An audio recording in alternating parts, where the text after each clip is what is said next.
So you have asked me so many questions about international schools, and I have brought you to some place special. I am at Universal Wisdom School in Pune.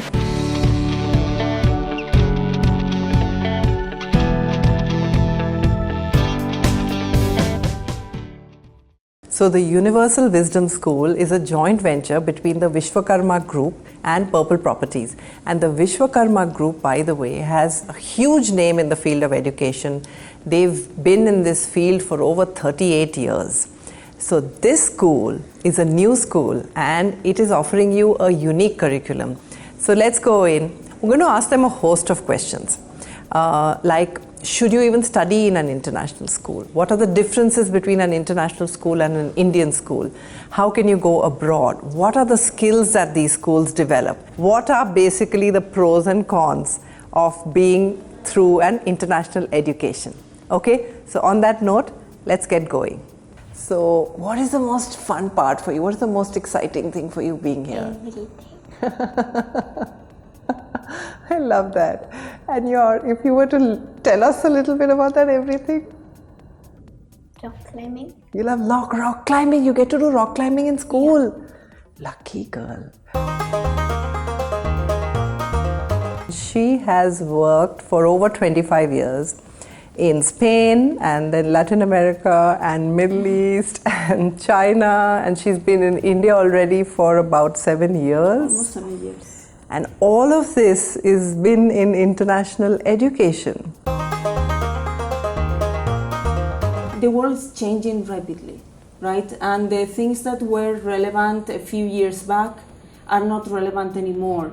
New professions are created every few months. So we don't know how the future is for our children. So we cannot educate them for what we feel is our present. We need to educate them for a future that we don't know about. She has over 20 years of rich experience both in the national curriculum and in the international curriculum. So when children come out of an international school, what remarkable thing that I've noticed is the learning doesn't stop after a degree. They become lifelong learners because the rigor that international curriculum brings with it. It requires a lot of multitasking. So not only academics are happening, project work, community work, collaboration. So for these children, university education or higher education becomes, I would say, few steps easier. Right. Because they already know how to manage their time. Right. International curriculum has a lot of skill development. And the things that we learned the hard way on our jobs, these children learn them in school. So writing a little research paper or studying about different perspectives, making collaborative projects, communication, presentation. So all these things they already do in school. Right. Which is seamlessly aligned with what universities look at. Yeah. So would you say, I mean, if there is a child who is certain that they want to study abroad, would you say that if they were to study in an international school, it would give them a better grounding for that university education later on? A certain yes. So children who graduate from international schools, these programs are designed in a way that they align with the university requirements abroad. And there is where the schools play a major role in career counseling, in college placements, making sure that the children reach out to the right places. So it does become easier for them to transit.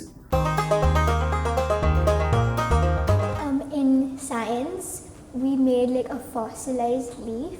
You made a fossilized leaf? Yeah. Wow. And how did you do that and what did you learn from it? So in sedimentary rocks, fossils are created because the sedimentary rocks form, and then when the animal dies, it all the skin disintegrates and then the bones are left behind. So then more of the soil comes on top of it and just compacts everything, and then when we take it out, there's an imprint of the skeleton of the animal left behind there. Oh my God, like the dinosaurs. No, that's how they discovered what the dinosaurs were about, Yeah. and you're actually seeing it in class, is it? Yeah. And were you all excited saying, oh my God, this is like Jurassic Park happening here?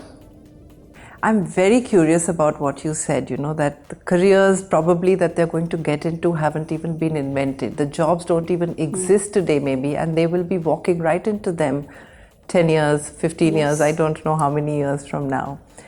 But talk about some of the teaching methods. Our children learn by doing, by experiencing. We don't give them the answer. The teachers are trained to ask the correct questions to them, raise the curiosity, the interest for learning. In that way, they become creative. They can become risk takers to try new things. They are not scared to make mistakes. They understand that it is part of the process. So they get enthusiastic.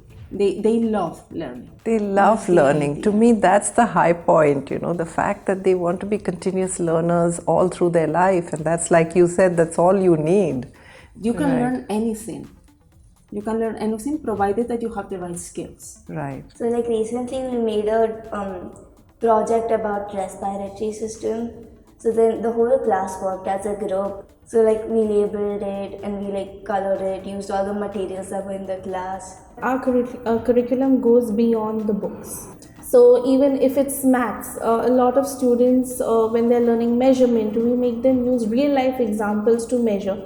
Sometimes they even go to an extent of measuring themselves. We give our students a lot of voice, choice and ownership.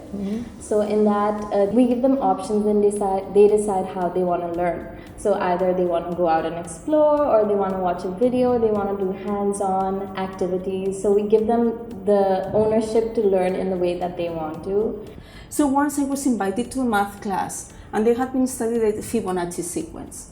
So when they presented, with all the students came with beautiful PPTs and shapes that they had with a shell and leaves, and that is like forms from nature. Right. It's when I really realized the animals with the horns, like they say, when I really realized and saw the application of that Fibonacci sequence. And they connected that themselves. In national curriculum is the ecosystem around it is very well set, tuition teacher hai, everything is laid out. Right. But in the international system, suddenly there's a certain hurdle rate for a parent if they want that whole support structure. So what do you suggest that the parents should do in this situation? I would say that authentically international schools take full ownership of teaching and learning.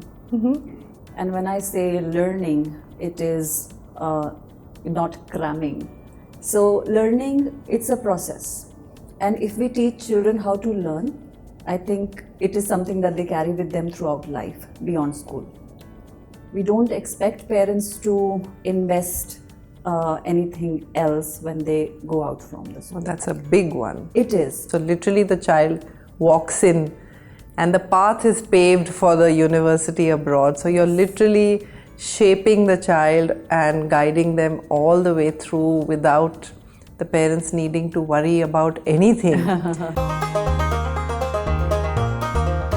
My question in all of this is, you are the one who's putting a structure around this, Yes. So you look at a child and you spot talent in the child and you want to grow that child, and there's a huge number of skills and domains that you have with you. How do you go about making that one child reach their potential, the highest potential? So yes, you see that the child is very talented in art, mathematics, science, and they have that interest, the passion.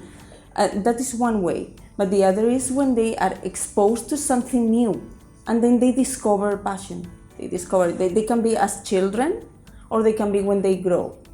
So then in the classroom with the subjects, then this inquiry-based, the discovery, when we say learning by doing, that inquiry-based approach, raising the curiosity, that is in the subjects. Then when we go to the co-curriculars, to the sports, the arts, music, theater, that they can explore new things.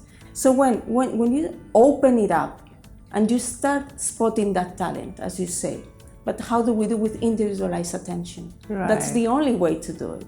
If you do the same for everybody, nobody stands out. Right. So you need to run this big institution and give that individualized attention to each and every child. Yes. In Universal Wisdom School, what we do is to keep the numbers low. That's the first thing. So teachers can cater to each of them individually.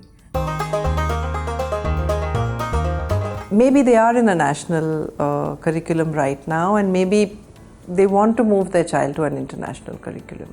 What are the things to keep in mind? Right. There are some predictable challenges because when these children come to us, there are certain gaps that we have observed over the years. For example, critical thinking doesn't come that easy. Independent thinking, thinking out of the box, thinking what is not there in the textbook and connecting it with real life is something that they don't find very naturally coming to them because they come from a set system. And it's a process of few months. Giving the right environment, these children evolve beautifully. So for us, it is critical. So we have this emotion. They need to identify their emotions. They need to control their emotions. One activity that they do with these little children in the school is like shake 2 bottles, soda bottles. We say this is you when you get pissed, when you get angry. Open it up, splash everybody. So these are your words. See the impact that is going everywhere. Now leave the other bottle there for the rest of the day. Let it chill. At the end of the day, you open. What happens? Nothing. This is beautiful. But it's a beautiful example of how the children will have that visual image. They say, if my words are going to impact on others, you're going to splash, then I cannot take it back. But you have a battery of teachers, and you have each one child that's growing in a different direction. How do you train the teachers to be able to work with each child differently? So there are 2 ways. So one is the external training that we bring for professionals from the different boards who teach and train our teachers. How to plan the lessons, how to deliver the lessons. So all this is in place as the board standards. That is one thing. The other is our internal professional development. So every week we have sessions. Okay. In our working Saturdays, we have a more extended session. So currently I am in a Cambridge workshop training where leaders in the curriculum tell us about how to use the resources of the curriculum, how does the curriculum go about, how should teaching and learning look in our classroom, and how to go about the website. So it's really informative, and it's really important that teachers have constant trainings and regular trainings because curriculums are always changing, so we need to be well informed. About the planning and lesson observations. So this is that quality control there. So we go to the classrooms, we do these observations, we share the feedback with the teachers, and we share best practices. So if I go to a class and I see something that is working really well, that is this wow factor, right? Or you say, yes, why don't you teach this to the other teachers?